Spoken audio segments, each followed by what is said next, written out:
on. Okay. Yes. Oh, Now I think I have Brad Connect. I think we have a better connection now. Yes. Let me just. I was saying, thank you so much for this. I'm glad you're back on air. Yes. We all struggled together in New York to just keep you on air, and it didn't work out for a while, but I know you'll be back someday somehow. So thank you for staying the course.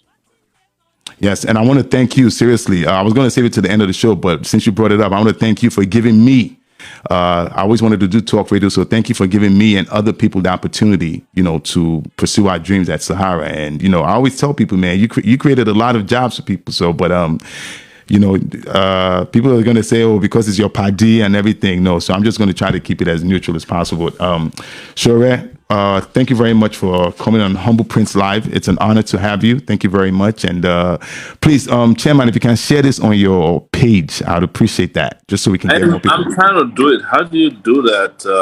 I haven't spent so much time in Nigeria. I feel like I don't know how to do a lot of things anymore. So are you saying you become to go on Facebook and just share your page, right? Yeah, so if you go to my page and you could just do share and then share it to your page. All right. Okay. That's not a problem. I'll do that any day, whichever way is possible. Thank you. Humble Prince, man. How are you? My right hand man. Yes. So first of all, Sowore, take it away. Yeah, so I just wanted to say, first of all, I wanted to say, how you doing? How's everything? I know the past 3 years has been a little bit rough. All the court adjournments, all the arrests, the restrictions from traveling and everything. So, what's your mindset right now? And overall, just how you doing? No, I'm good. I think I've always said this. If you challenge authorities the way I do, you must be prepared for consequences. Okay. And, I prepared myself for this for a long time. It didn't start now. I prepared as far back as when I was in college, the University of Lagos. And I honestly went into detention a few times. So this is not new. If you ask me, this is not new to me. I know, that this would happen. They'll come after me. In fact, when I was running for office in 2019, the first place I had a town hall meeting in Ibadan, Oyo State, I specifically mentioned in that. I said, now that I've touched them, they'll come after me. And that's exactly what they did. So I feel bad.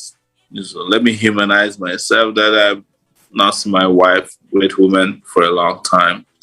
I haven't seen my kids, two of my kids, a female and a male that I know of. Yes. And then to be constantly in danger in Nigeria is not funny. When I go out, I don't know what could happen. I've had men shot at me. I've had my brother killed. And I've been detained a few more times and had all kinds of charges at me. Some civil lawsuits. For someone like criminal, cyber stalking, for stories I don't know anything about.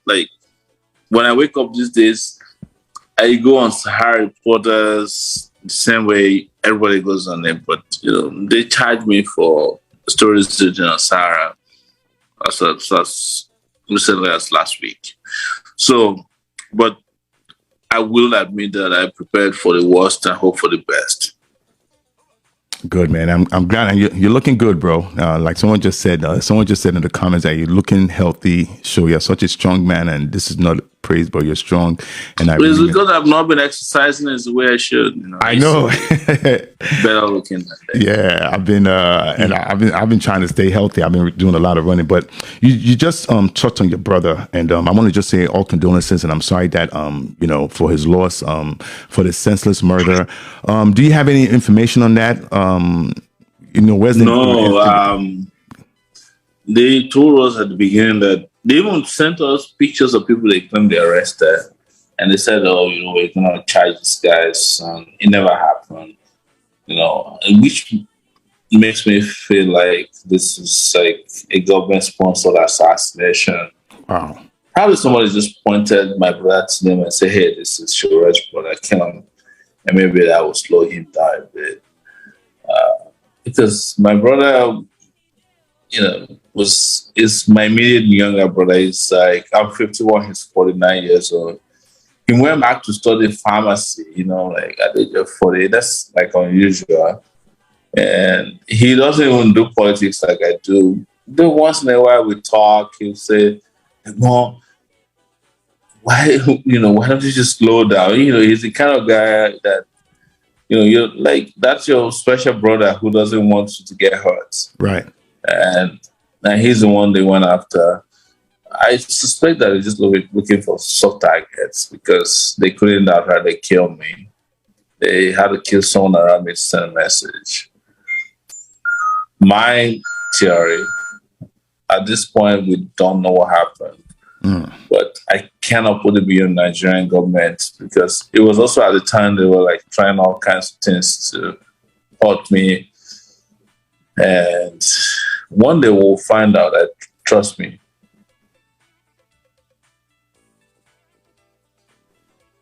Hello? Yes, I said one day we'll find out. Trust me on that. Oh, okay. Sorry, I didn't know. Yeah. So again, all condolences to you and your family, and I hope they definitely do catch the culprits and they persecute them to the full justice of the law. In Nigeria, I mean, it can happen. I'm really hoping for that. Okay, so Chairman, let's get right into it. Congratulations on winning the nomination for the African Action Congress presidential nomination. I'm glad you won it fair and square. Like you said, you didn't have any money to pay any delegates. No. All our delegates didn't believe in getting paid, and even if they did, there was no money to pay anyone. Anyways, I haven't worked since 2018, 2019. Right. If anything fell out of my mouth or my pocket, it'd probably be my tooth. So, yeah. But we've also spent a lot of time building cadres that understand that Nigeria needs salvation, and we need to move Nigeria from where it is now to a place of comfort, of peace, and prosperity. And nobody asked me for anything, to be honest. Nobody asked me for a bottle of water. And our political party also did not charge candidates to pay for nomination forms. Right. The only thing we did was ask people to pay to support the party with, some quasi-voluntary donation, but I would reveal that we expected it. So it was it was voluntary and at the same time compulsory donation. Yeah, excellent. So, Troy, let me ask you this. And I'm glad before we spoke, I was going to send you the question like, can I ask this? Can I ask that? You said I should just ask anything that you don't care. And I'm glad that we have that. Free, man. Yeah, good. I used to hang out with you on 29th and 7th. Yes. One of the busiest streets in New York City. Exactly. So we're good. Yeah. So, Troy, so how do you feel when people say you don't have what it takes to run for president yet, and like you're more of an activist? How do you respond to that? No, I hear that all the time. I respond in two ways. Nigerians generally have been so bastardized, so muzzled over the years that a lot of people have lost self-esteem. Otherwise, how do you tell a 51-year-old man who is in, the entire world has got a degree from from an Ivy League school that is not good enough to run the country when you're voting for people who can't even find their, GED certificates. GC, General Certificate of Education in Nigeria, is equivalent to GED in the US, right? So I don't pay attention to those kind of things. This just, that's how Nigerians are wired. When they need help, they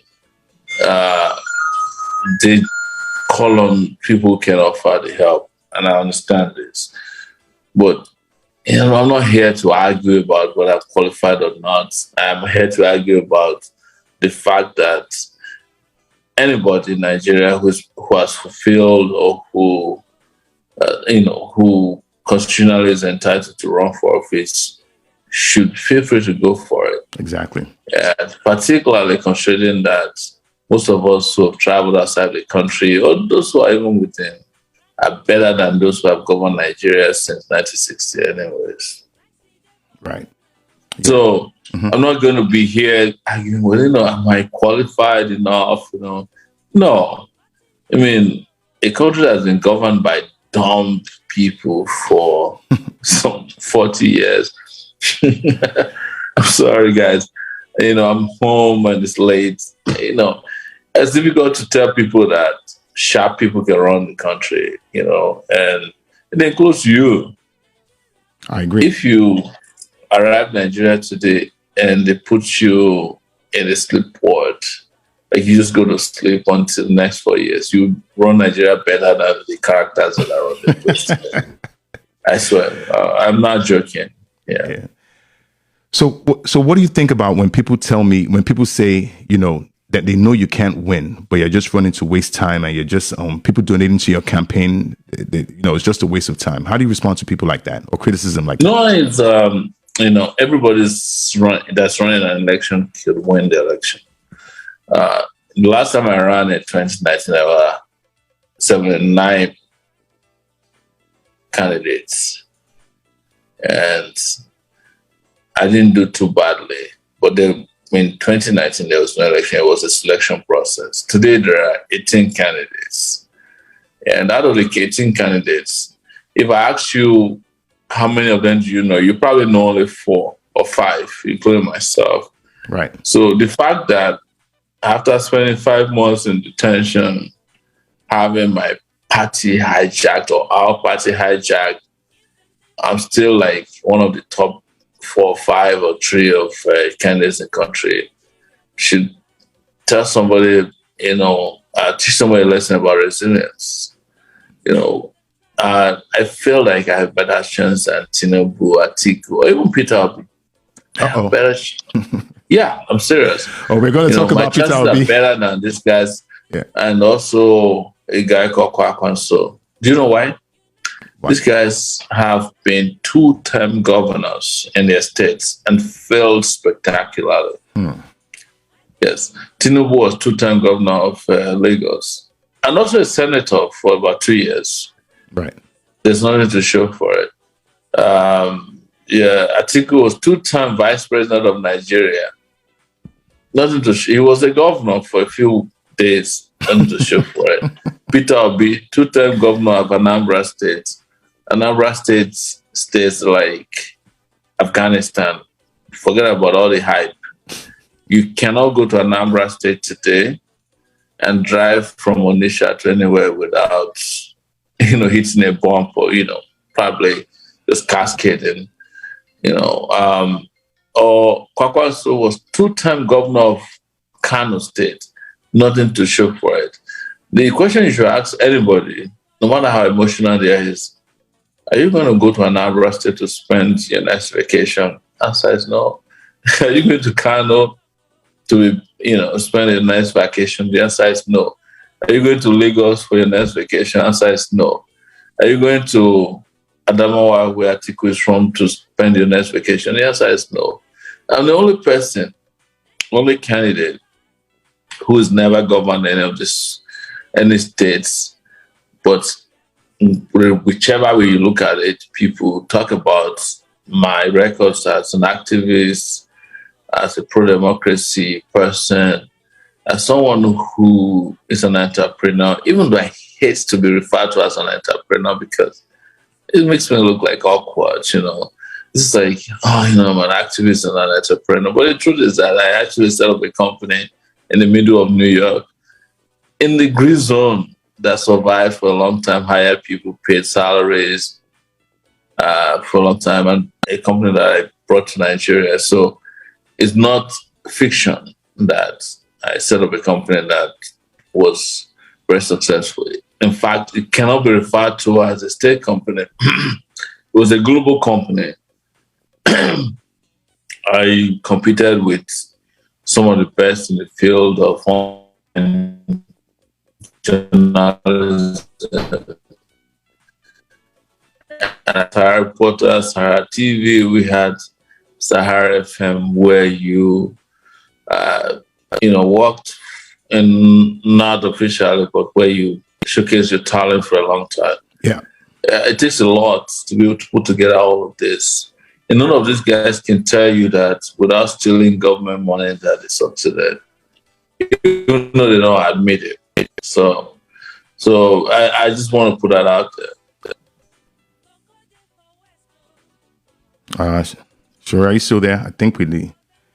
I'm here. Oh, okay, can sorry. You see me? Oh, we can see you. I think we lost some audio, but yeah, good. And again, you know, you and I have had discussions where you tell me not to defend you, because you and I don't see eye to eye on everything. But the things I see eye to eye on, I think we have to give credit, honestly. So I commend you for Sahara Reporters, where you gave a lot of people a lot of opportunity. They've moved on to do big and big things. But let's be honest, you gave everybody a foundation. And, I'm not going to mention any names, but, you did a good job with the Sahara Media Group. And you were right there. You were right there in the heart of New York City, 34th Street, Penn Station. That's not, Yeah. Yeah. We were like 2 minutes from Penn Station. Yeah. Yes. So. And it takes a lot to be in that, that's what I was referring to as the Green Zone, one of the most secure part of New York City. Yeah. In terms of security. Because terrorism was a big issue in those days. In fact, when Boko Haram threatened Sahara Reporters, right? I had like several officers of the counterterrorism unit in New York visiting and say, "Are you sure you're okay?" We just got notification that you have been threatened, and I said, "Man, don't worry, we'll take care of them." So yes, you know about it. You know our location, and it's not. We were 5 minutes from CNN in New York, Al Jazeera, America, all of the major media outlets in New York, including MSG, Madison Square Garden, true. We'll talk. Yes, and that massive garden. There was all 2 minutes from us. At the point, I couldn't believe that. I set up a company in New York that was like that close to everything. But it was, for me, I wasn't thinking of it in that regard. I was thinking of it from the point of view of like, why can't we have a replica of that in Nigeria? Be in the Central Business District of Abuja doing real media work, and the DSS is not up. And you're behind. I know. Let's move along real quick. So what do you have to say when people say, why don't you just run your race, just campaign, talk about what you're going to bring to Nigeria rather than attacking other presidential candidates like you have already. And, recently you attacked Peter Obi, who seems to be gaining a lot of traction. And I know you were trending for that, talking about he went to Egypt for another reason other than what he stated for. So what's your response to that? No, I'm shocked that anybody who understands modern politics even asks that candidates question other candidates. And that shows that there's something they're hiding, I mean, if you lived in the US, man, if you watch campaign videos, sometimes you'll be shocked, it's like the world is coming to an end. Like, they'll dig into details of private lifestyles of their opponents and all that. I'm not saying we should do that, but there was nothing that's offside when it comes to campaigning in modern democracy. Mm-hmm. You sell yourself and you ask questions of your opponents. I mean, where did the word "Sleepy Joe" come from in the U.S.? It was Donald Trump. Attacking, Joe Biden, like he's always sleepy, that. At the point, Donald Trump went so far as to challenge some reporter who was asking questions about, like, hey, I see blood in your eyes, blood coming through her this nose. This is nothing you don't everywhere. do. Right. And we haven't even gotten there yet. If you don't have a thick skin, please don't contest elections. So I don't even know how to answer this question. But I know it's a game. It's a game to suppress questioning the credibility of the candidate that was hyped up as the best. A lot of it is falling apart. So as I'm talking to you today, the governor of Anambra State came out yesterday and said, please, you guys stop lying that Peter Obi invested 12 million and is now worth $100 million in a bureau. Today, they have come out and said his 12 million has reduced to $5 million worth. You understand? That's not even sure. This is the governor of the state that took over from him. How are you expecting that this is going to go down? You're going to think you put up a candidate, and say he's the best, and people are not going to question him. Man, you're living in la la land. I agree. I mean, you get attacked. La la land. We haven't even started campaigning yet. Sure. So more questions are going to come. So, but for me, I don't understand why anybody even under any circumstance thinks I should ask questions. That's what I do for a living. Right. I question the president of Nigeria, I go to jail for it. I come back, I keep asking the same question. I ask for a revolution, they send me to jail, I come out, I'm asking for a revolution, and you're like crying and weeping over me, saying that Peter Obi shouldn't have gone to Egypt. What did you go to do in Egypt in 3 days? Nothing. But Nigerians love hype. But most importantly, there is this tyranny of celebrities, the moment celebrities put on, their garb and they don't want you to ask any questions. But I don't belong in the category of people who don't ask questions. I've been asking questions from the days of the military. If I was in Germany during Nazism, I would ask questions. They probably would have killed me a long time ago.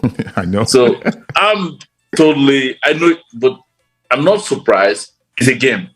Honestly, it's a political game, and you have to give it to them.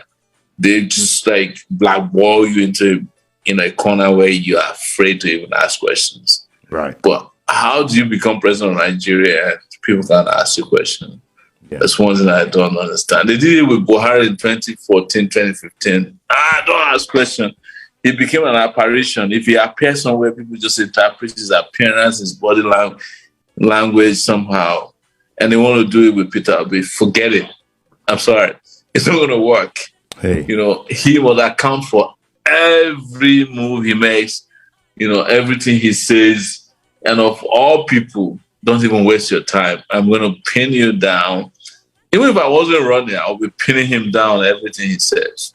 Yeah. Or what's he intends for now. Because it's my country. There's no question about it. I must ask questions. But, the celebrities who are involved in this whole game, just playing games. It's called mind games. But it doesn't work on me, not me. Yeah. Let me ask you this, right? Let's just backtrack a little bit. What do you say to when people say you're responsible for this current regime, that you put Buhari in power?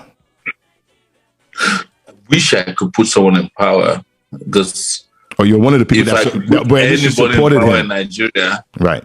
I was just never campaign. I was just wait in the corner and wait to 2020 and put myself in. Exactly, but people do all that. although I've had this conversation with you before, True. I'm in the business of offending people.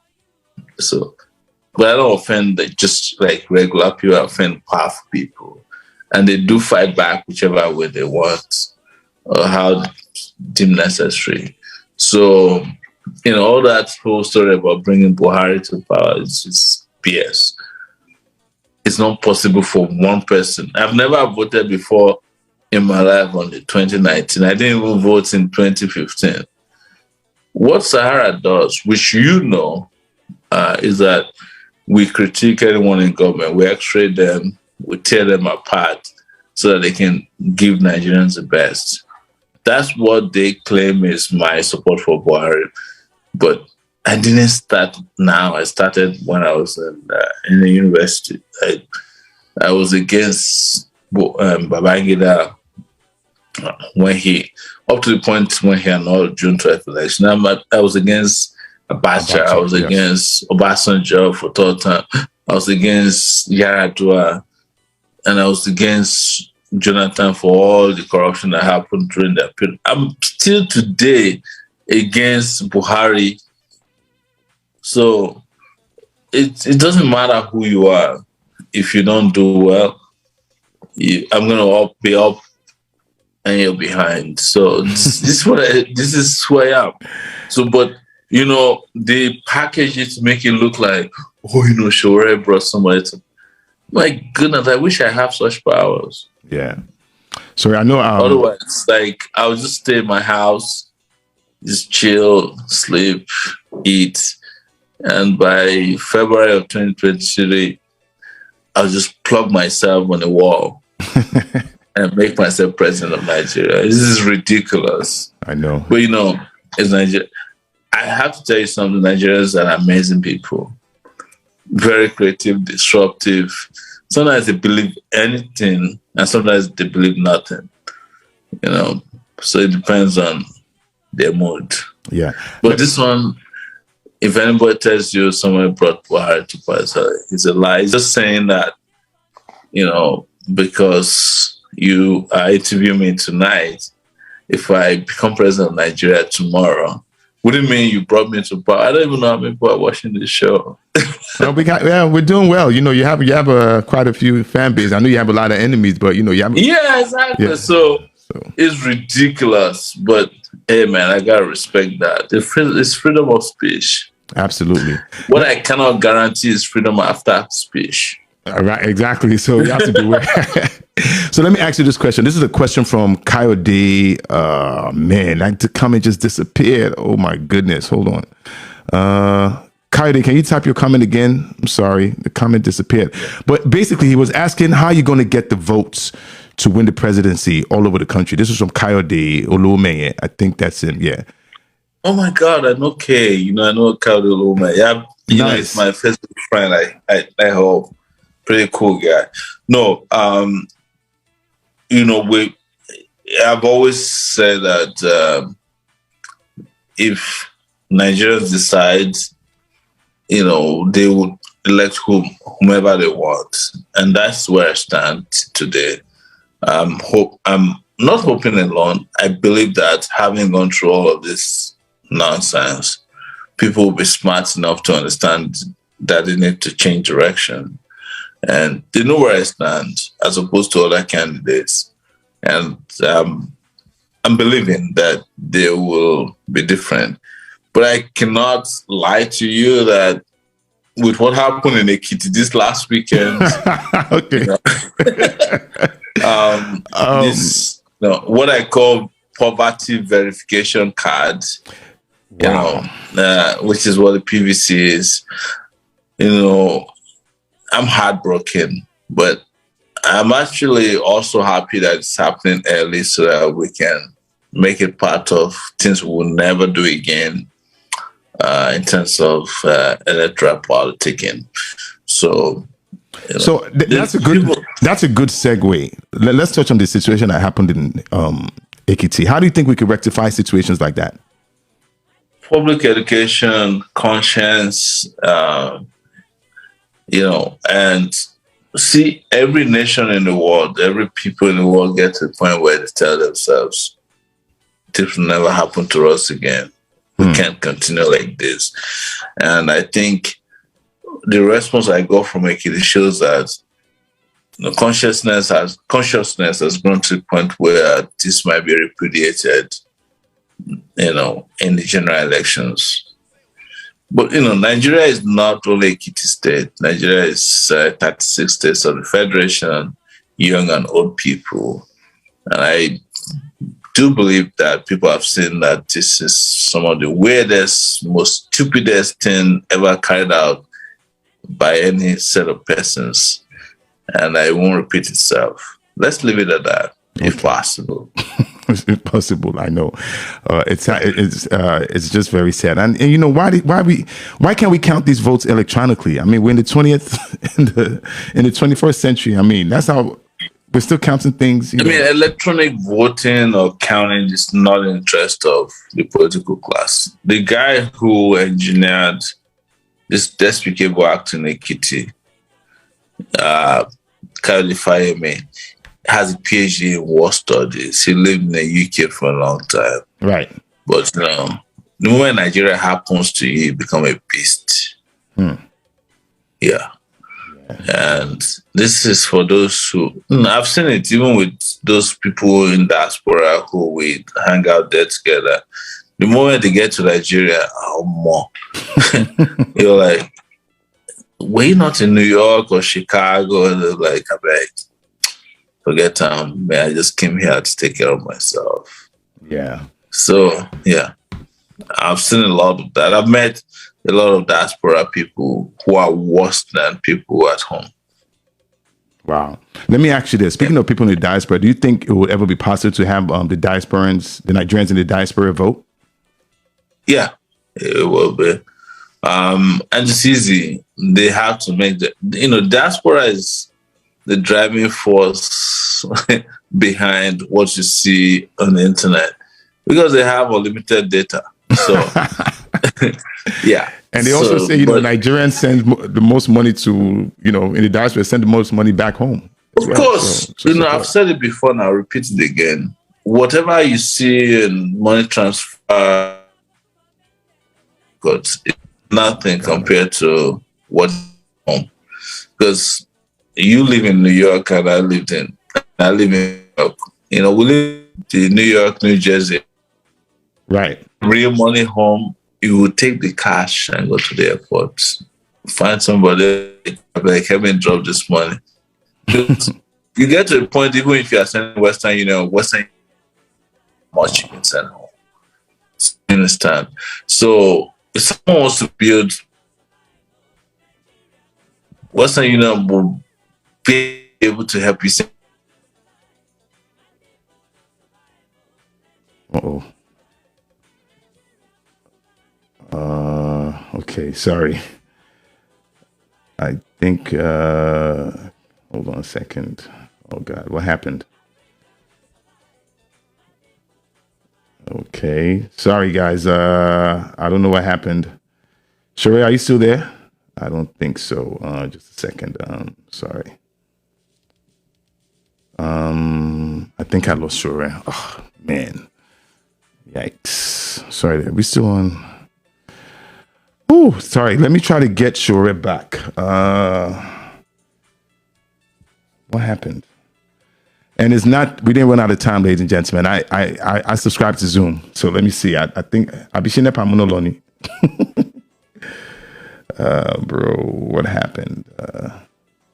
Hey, Chairman, no. Welcome back. I don't know what happened. I subscribed to Zoom now, so I didn't run out of I free. think probably you subscribe to 30 minutes once, but No, I have the unlimited.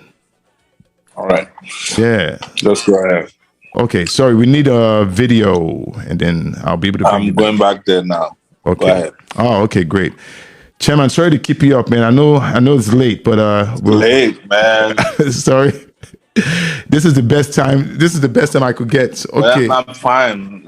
It's pretty calm late night conversation. I think a lot of your Thank you. followers and subscribers will enjoy. Absolutely. So I want to read some of the comments People are saying, "Can we love Sowore?" Wow, Sowore. People are saying they love you. That's nice.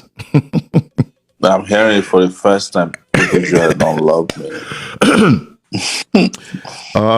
Okay, so it says somebody watched you in the video of Sowore meeting Father Mbaka. Sowore was very clear in that conversation. Exactly. So Sowore, I know during your last campaign in 2019, you had your manifest for the country, which is called Spicer Heats. Do you just want to give, because people are saying that, if you become president, what are you going to do for the country? And I like to so I'll let you talk on that. The Spicer Heats in 2019 was just an acronym for security, power, infrastructure, anti-corruption, economy, restructuring, heat, mean health, education, agriculture, and tourism. In 2022, we got one more T to the heat, and that's technology. So, and the way we looked at Nigeria is like, a lot of people are used to people saying Nigeria's complex, it's big, but having lived in the US for 20 years, I found out, from my geography sense that Nigeria is not even as big as Alaska, one of the states in the US, Commonwealth. Yeah, just about the size of Texas. Yes. Texas is 75% of Nigeria. Okay. California is half of Nigeria. So what are we talking about? There's no big deal there. So, but it's also important to say that the diversity you have in Nigeria is different from that of Texas and that of Alaska and California.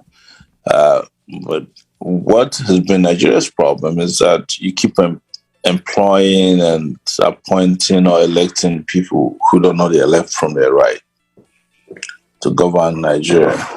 Even if you give them Delaware, they will still fumble, which is probably one of the smallest states in the US. They just have no idea how to govern a state. I have said this to you before. Look, if you put Nigerian leaders in New York, in less than 6 months, there won't be the subway. There will be no subway. I tell you, I know these guys over here, but they travel around the world to see how these things work. But they know that things only work because people don't steal what belongs to everybody. But here, they will not only steal what is budgeted for the railway, they will send thieves after the railway tracks to remove them. And then they'll sell the coach. The coach. It's crazy. Insane amount of human character over here that is not missing anywhere else. Wow. It's sad. Let me ask you this. So I have a question from Felipe Afo. He says, tell Sowore never to fall for any kind of merger. It's a trap and a way to silence him. We may never have another Sowore. He didn't need to tell me, but I love to have this guy's Facebook page URL so I can really be friends with him. I'm used to these tricks. I'm used to people telling me, oh, you're not good enough, you need merger. And if you ever match, you will go down forever as an inconsistent, person. Even the people asking you to match don't believe in merger. They're just checking on you to see if you're real, if you're who you say you are. So because, when I led student movements during the military era, nobody came to the front line and said, oh, let's march. No, because it was too dangerous to march. So when I was proposing and leading revolution, nobody came to me to say, let's march, because it sounded like a death knell. When we were doing NSAS, nobody came to say, let's march. But the moment things are easy and stuff, just keep saying, oh, let's march. If you can join our candidate. And when you challenge them, they get angry. They start doing tantrums. But point I'm making is I'm used to all of this. So, Felipe, there's never going to be a merger of darkness and light. It won't work. Wow. Speaking about the NSARS, there's this video floating around of how the people rejected you, saying that they didn't want you to join the movement and everything. And again, I spoke up about the NSARS. Like, I wanted to know what the end game was, and what has NSARS brought us. But I digress. I wanted to ask you, what did you think of that time when people were saying that, they didn't want you to join the movement and they were rejecting you, and a lot of people were making fun of you? It wasn't any persons telling me not to join the movement. Government was trying very hard during NSAS to make sure that radical elements did not lead NSAS. So narratives were pushed to say, don't let these guys lead NSAS, because government realized very quickly, and I think Buhari eventually admitted to it, that NSAS was not about police brutality. It was a revolution that was brewing. Right. And they were trying to put ahead of the NSAS movement, on top of the NSAS movement, people who they can deal with. You remember there was a time the police chose and started chatting with Naira Marley. At a point, they brought in Davido to Abuja until he recanted like Peter 3 times, when when he was harassed. So they knew that if I was leading NSAS at that point, conversations would be difficult and the revolution that I've been preaching for will come to pass. So they started selling this narrative from PDP and UPC that Sowore. My crime during NSAS was not that I would compromise, was that they were clearly afraid that I would be in charge of NSAS. And if I did, there will be no compromises. So, but the day they attacked me or they harassed me, I stood my ground. And the people, some of the guys who started, they came back and apologized to me right there while I was still there. Yeah. So there's nothing new. But I actually was the one who started NSAS in Abuja. Yes. I was the one on Twitter who called for NSAS when people weren't sure. And I've said this, and no, it hasn't been disputed. I was the one who invited FAS to join NSAS. I invited Simi. She never joined. She never responded to me because I had all the phone. Ali Baba. I fought Burna Boy when he was not joining. I mean, the evidence is online. I said, you act like fella, but you don't behave like him. And at that point, he had 4 million followers, and I had like 250,000 followers. Right. Yeah. Eventually, he was forced to join. I was the one who outed Don Jazzy, Yemi Alade, and Tiwa Savage, because the DSS invited them to a meeting and threatened them, and I got wind of it. So there's nothing that happened during NSAS that wasn't of me or about me, but I knew that the government didn't want any radical elements to be in charge of the NSAS, because I would have met the end of the government, and that was where that attack came from. Yeah, but let me tell you, yes, go ahead. When all of them were gone and disappeared, I was the one who ended NSAS as well. I went to the airport to do like graffiti. I went to National Assembly to do graffiti. I mostly worked with Femi Falana to get people who were jailed to get out of jail. Even up to this year, we're still fighting for innocent citizens, civilians jailed over NSAS and getting them out of jail. So I never stopped because that was a powerful movement. But the problem with NSAS was that very quickly people wanted to claim credit for being revolutionaries. Right. When some of them who were claiming that didn't even do 30 minutes of protest. Some of them did not even participate in protests at all. They just sat on Facebook and Twitter and tweeted, and but before you knew it, they were appearing on front pages and home pages of big newspapers and magazines. I remember you reaching out to me and saying that one newspaper wanted to interview me Yeah. on this platform, but they were told that I was too toxic and they shouldn't. And they never did. And I remember this was Huffington Post. Yes, this was, yeah. Yeah. So they did everything to discredit me because I wasn't going to compromise over NSAS. But when they went shooting at people on Lekki toll gates, we stood our ground, and today we all know better. Right.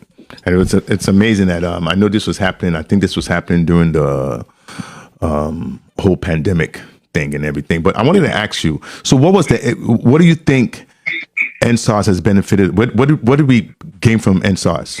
The whole protest and the movement? Any movement that is so potent that oppressors of excuse me, young and old would quake in their boots. You can't even describe how much they achieve.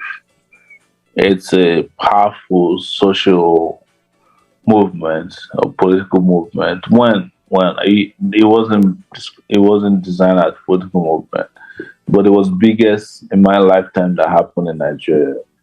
We're not going to be able to tell now how powerful it is, because some of the social political effects is what you're seeing today, like this massive desire to get their, young people to get their PVC came from NSAS.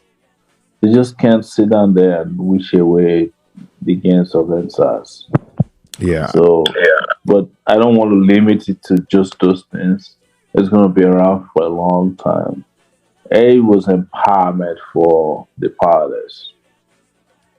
Okay. To be honest with you, because I haven't really seen much change since NSAS, because SARS still exists. I will tell you, when you hear about the Cuban Revolution, the French Revolution took 10 years of consistent fights.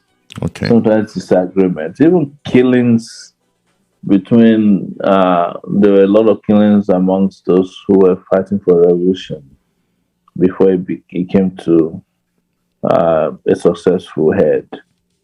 Okay. So if you're expecting immediate results, probably you're too hasty. So I need to be patient then. Yeah. Okay. Just take it, just watch. And I hope all of you join us. Yeah. Sorry, Sowore, I know it's late and I'm not going to keep you too long. I promise. But late. Yeah, I appreciate you. But I appreciate you joining. You are irresistible.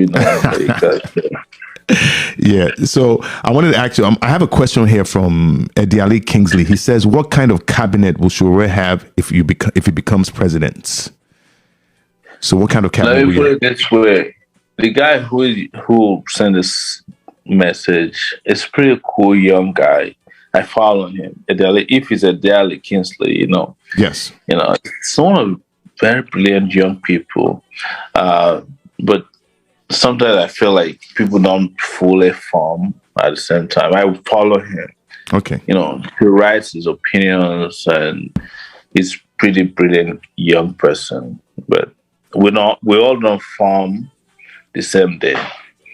But what I can tell Ediale Kingsley, nice guy that I follow, is that the cabinet would not be PDP or APC. It's going to be, as I've always said, the president of Nigeria is the human resources officer of the country, or any country for that matter. You look for the best out there, including Ediale Kingsley. If I believe that he has something to offer, I'll probably choose Ediale Kingsley over Lai Mohammed. Ediale, are you hearing that? Yeah, I'm serious. Hey. I follow him. Yeah. Probably he doesn't know, but I'm confessing today. He writes very well. Yes. His ideas are very clear. Sometimes maybe not what I subscribe to, but you can't fault his love for his country. So if I were to choose between him and some old haggard, expired ancestor, I'll go for him. And there are plenty of his types. So, and I will not choose him because he opposes me sometimes.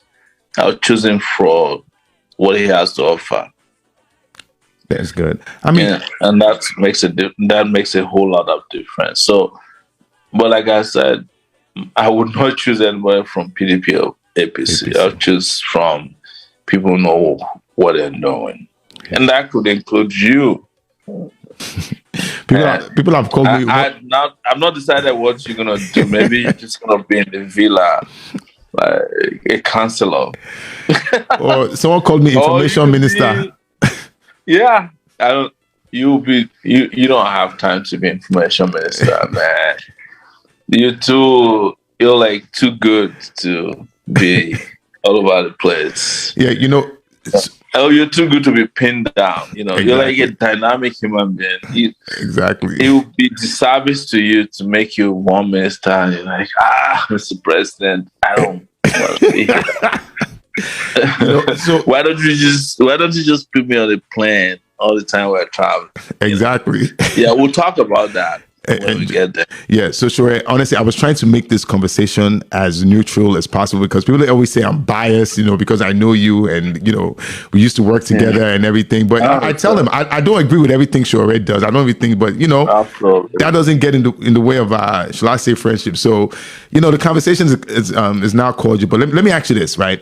How do you compare your campaign in 2019 to your campaign now? Because from what I'm seeing, is like people took you more serious then than they did now. And a lot, I'm in a lot of WhatsApp groups and people told me to ask you questions and say this. So one thing they said was like, people think you are now a nuisance. They don't take you serious. Like when you brought the Babalawo to the courtroom, those are some of the things.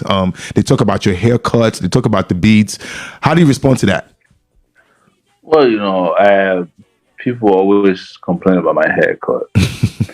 But my response to them, you have to have hair to have a haircut. Everybody I'm contesting against Nigeria today, who are my opponents, they don't even have hair. Okay. They have none. And I'm not mocking them. There's no problem with a haircut. That's why they call it in 2 weeks. You could shave your beard, or even tomorrow. Right. Does that have a dent on your intellect? No. But Nigerians, sometimes some Nigerians, not all of them, like to waste their time and energy and fluff. So if I wake up tomorrow and cut my hair, like I shave my hair and I look responsible, that's how this yeah, they say you don't look presidential. Would that make me a better president? Because the last president, the president of Nigeria today, got no hair. Is bald. Right. Did it make him more responsible? No. And the pre-independence leaders of Africa distinguished themselves with haircuts and didn't make them less human. Look at Lumumba, whose tooth was returned to the Congo today. And you've seen that in the news. He's got like afro.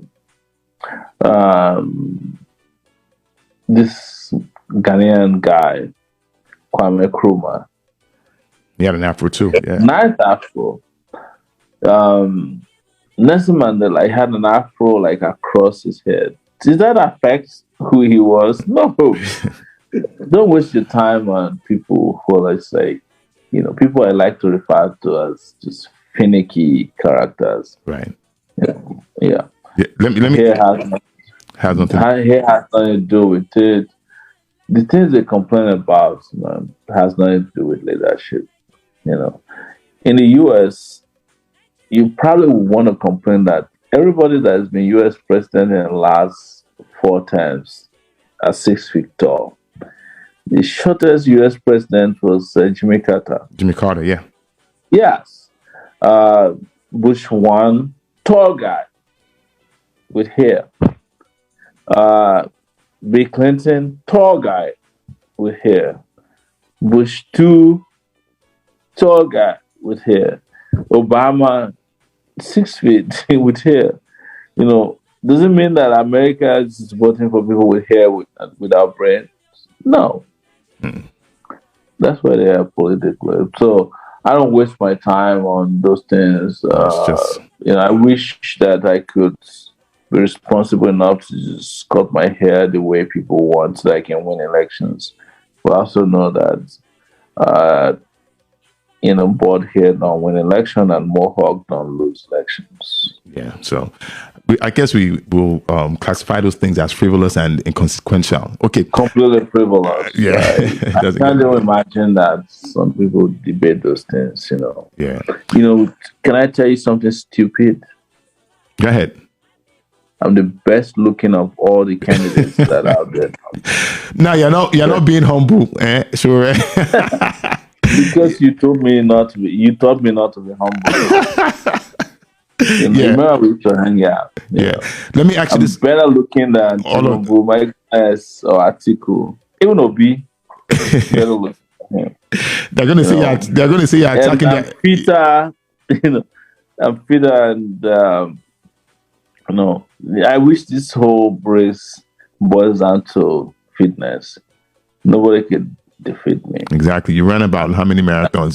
But let me ask this question real quick. I think I did 8 before I got detained. Yeah, Wow. Good, man. I know you ran a lot of them in the United States. This is from Oni. including taking you on a run in Abuja and you gassed out. Oh, I passed it. Yo, that was the hills and the heat. I couldn't hang. No, No way. it was pretty hard, and then the hill that we took, that was crazy. Yeah, but I think if I run more in Abuja, which I intend to do when next I'm home, I think I'll get used to that. That was my first time ever running in Abuja. I mean, Yeah, I don't know. That's very true. yeah, That's very true. yeah. I want to ask you this question from Oni. Oh, sure. Okay, because okay, you're back. Bye. Yeah, this is from Oni Ejizie Watson. She said, "We know that we have terrible leaders now. How will that change? What will you do for Nigeria?" She said, "What would you do for us?" But I think she means, "What would you do for Nigeria?" Now, I figured out Nigeria's problems, and I would tell you categorically that I'm the only candidate who's got a solution in writing for Nigeria's problems. And I've defined how, from one level to the other, these solutions can interact and we can engage them in a way that will solve the problems. And it's just not starting. I started since 2018. In fact, my solutions were so good in 2018 that the political class prevented me from debating presidential. I was going to ask you about that, but finish. Yeah. I was going to ask you about So I don't know what they're going to do this time, because I'm going to barge into every debate, whether they want me or not, because we need to expose these weak minds, and all the sleepy politicians who occupy space for no reason. So I have the figure that I have a website, Sowore 2023. You can go out there and read what we plan to do to change the country. And I know in saying go and read, people are like, why don't you just tell us now? But if I start talking, we'll be here till tomorrow morning. And I have to go to bed because tomorrow is another day for campaigning. Yeah, I know. Thanks for your time. But sorry, just two more things. Like, one of the biggest issues facing Nigeria is security. Can you just give us briefly how you will tackle that, the security issue? Because but seriously, I want to say, look at what happened in Owo. It's sad, and that's happening all over the country. But that's just what happened in Owo will repeat itself several other times, as long as you have a security architecture that is not responsive to the needs of physical security. But you can't also deal with security without dealing with social and economic security. People have to be able to eat in this country. People have to be able to find employment. People have to be able to get paid after they've retired from work. And then we can then move to homeland, cyber security, all that kinds of security systems that Nigerian leaders don't even know about, right? And I'm not just saying it for the sake of saying it. It is real. That is a holistic solution that cannot be just restricted to buying more guns and bullets. No.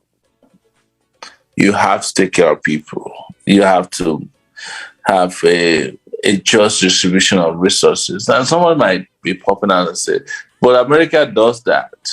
But there are still insecurity problems. You can't compare America's insecurity problem with Nigeria's one. Yeah. There's nobody who's going to take over a local government in the US and be alive the next day. It's not a joke. I mean, the FBI, the tobacco people, the local police, they will shoot up the place. If they need to drop like a napalm bomb, they'll do it and defend it. Right. As I'm talking to you, Niger State, which is next to Abuja, has got local governments in charge, taken over by Boko Haram. Kaduna, Borno State, Yobe State. There are about 4 or 5 states in Nigeria that's been practically overrun by Boko Haram. That is really sad. And that's something Buhari It's not going to happen in the US. It's not going to happen in the US. If they need to carpet bomb, everybody will do it in that location. So, about the Koresh religious attack. I mean, that's correct. Was that in Waco, Texas? I think in Texas. Yeah. I mean, whatever they do it just to keep the nation state safe. The issue of like shootings in high schools and primary schools in the US, I would say any day and anywhere is self-inflicted injury by the US government or the US gun policy. Yeah, but it won't happen that Boko Haram would be collecting taxes in the US. No way. Well, homegrown terrorist group. No way. It's not gonna happen. They will carpet bomb the place. They will have eviscerated them long time ago. They'll be to oblivion. Yeah, sure. So please, just a few more questions before you go. And again, thank you for your time. Few more. I gotta go. No, just one more. All right, cool. Yeah, just one more. I promise. So again, thank you for your time. But please, before you go, just tell us what is your vision for Nigeria and why people should vote for you and everything. So please, the floor is yours. Vision for Nigeria is to have in Nigeria because I'm talking to a lot of diaspora people. Yes.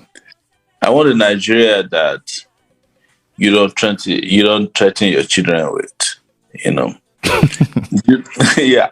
I've met a lot of Nigerians who, when their kids are we're gonna send you back home. They will just say, well, if you don't listen to me, I'll take you to Nigeria. And they'll be like, Daddy, please, whatever you want me to do, I'll do it. I don't want to go to Nigeria. Wow. Yeah, this is real.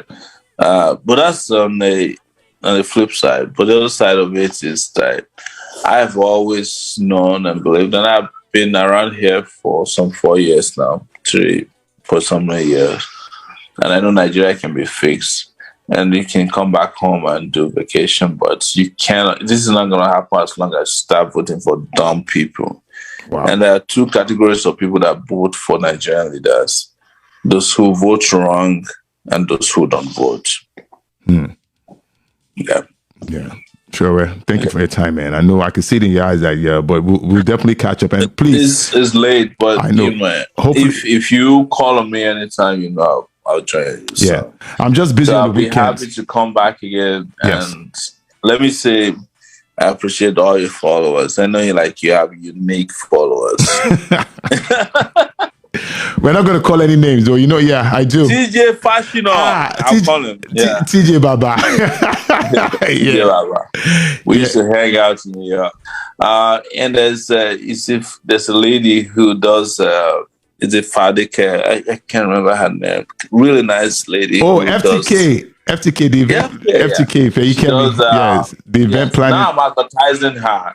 She does powerful event planning. We used to hang out there. Yeah. That was my sister. So, yeah. Yes. And Dr. Damages. Tell him to come on your show. Oh, no. I had Dr. Damages and Adiola last week. They came on. Yeah. And Adiola too. These are our people, man. Yeah. So we've come a long way. We've come a long way, man. So. And it's my hope that, Humble Prince show Yes. will become a primetime show once again. It used to be. Thank you, bro. And again, Thank you guys. Yeah. Have a good night. I'll be around a lot more, Yes. and I'm reaching you from Abuja late nights. I know. Abuja is what we call FCT, Federal Capital of Thieves. Yeah, Chairman, thank you very much, man. Don't let me keep you. Don't let me hold you. Thank you. Yeah, we'll catch up. Thank you. All right. All right. Have a good night. All right. That was Omoyele Sowore, ladies and gentlemen. Sorry, it's late, and I can't do a show on the weekend because I'm just busy. I'm busy until further notice, but we still have enough time to catch up. I'm sure there's going to be a lot of stuff happening. So I'd like to thank each and every one of you for joining. Before I leave, please, I just want to read all of your comments, the ones I can see. Okay, I see some back and forth between Oni and a few people. It's interesting. Oni says, I'm not a fan of Sowore, but I tuned in because I want to hear his agenda from his mouth. Olu, leave NSARS and let's concentrate on next year's elections. Sowore has not answered your question. I actually want him to tell us what he has to offer us. Why we should vote for him.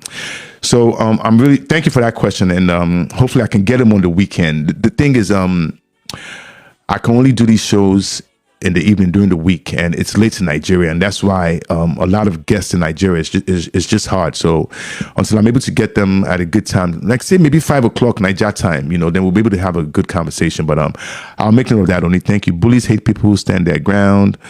Back and forth, Felipe. All right. I strongly believe Sowore will one day take the center stage of leadership. We have no choice. History and prosperity will remember you, sir. Okay. Sowore is small fry in Nigeria politics. He's just a politician, charlatan. Focus on Jagaban.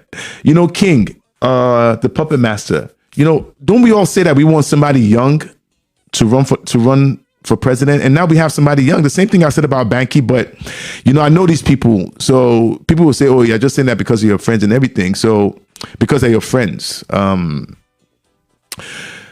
if we want young people to run, let's support them. They run and then we don't support them. Let me see. Hey, Ibrahim, please, let's not insult anybody. Don't tell Oni to shift. I don't know what's going on, but I like to maintain a respectful atmosphere and decorum. Please, thank you. Why did you drop Dr. Rufai? Eddie Alliam? A question on security. What was Sowore do in terms looking for how to retrain, how to security? Yeah, Dola, I asked him that question as well. And again, it was late. And I know Sowore just did this interview because he promised, and I know it's late in Nigeria. And what time is it in Nigeria now? It's probably after midnight. Yeah. Are there options to collaborate with countries who have experience in fighting insurgency? If I was president of Nigeria, I would bring the U.S. to come and just kill all those Boko Haram, all those terrorists, kill them, just wipe them off, wipe them out. That's it. Yeah. Dupet is here to get, don't mind Sowore, here to get a haircut. Never a bold U.S. president, though. Wale Okelala. Yeah, crazy. Olu will tally the votes. Wale, you're not serious. Who is fine a Nigerian president edition? You can listen to Sowore without enjoying his conversation. I can listen to Sowore for a whole day. Very intelligent. Yes, very intelligent guy. And again, I know people are going to say that we're biased, that I'm biased because, I know the guy. But I remember when I met Sowore, man, the first time I got to know Sowore was when he came to disrupt a town hall in New York. I was like, man, who's this guy? And lo and behold, I got the opportunity. He was starting a radio platform with Sahara. And, I was the one that anchored that. And I remember when I met Sowore, said, yeah, I want to do radio. He said, I like your post on Facebook. And as you can see, Sowore might not really engage on Facebook, but he reads a lot. And that's how he was able to call out TJ.